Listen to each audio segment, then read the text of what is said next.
está tu amigo Alberto Torres.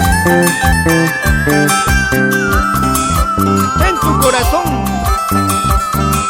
para todo el Perú.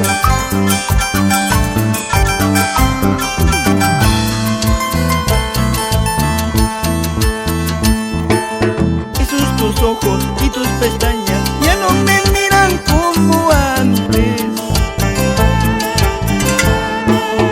Esos tus labios, tu boquita ya no me besan como antes.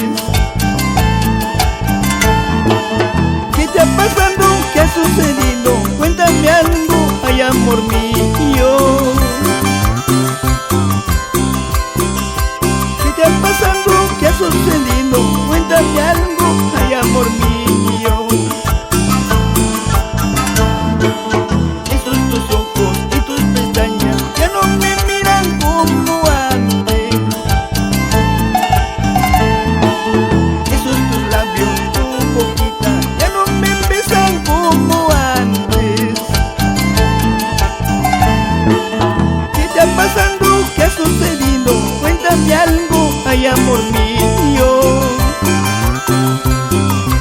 ¿Qué te ha pasado? ¿Qué ha sucedido? Cuéntame algo, ay amor mío.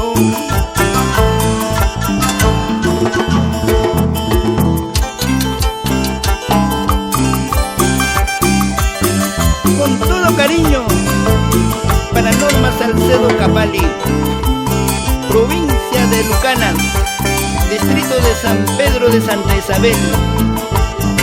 Julio querido,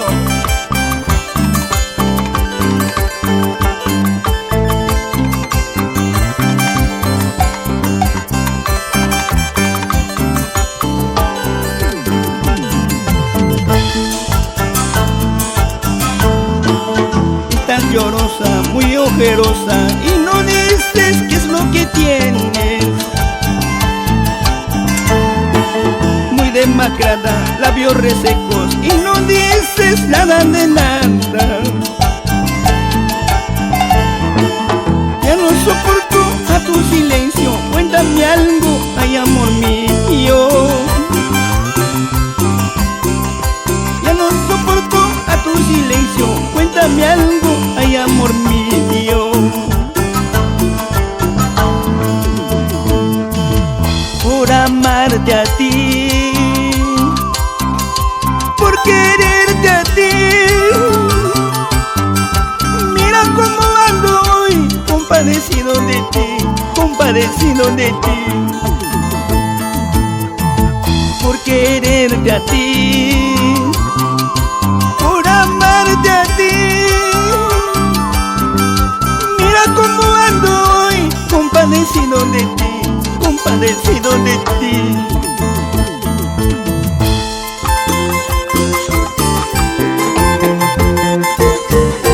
Así, así, vamos gozando, bailando por todo el Perú.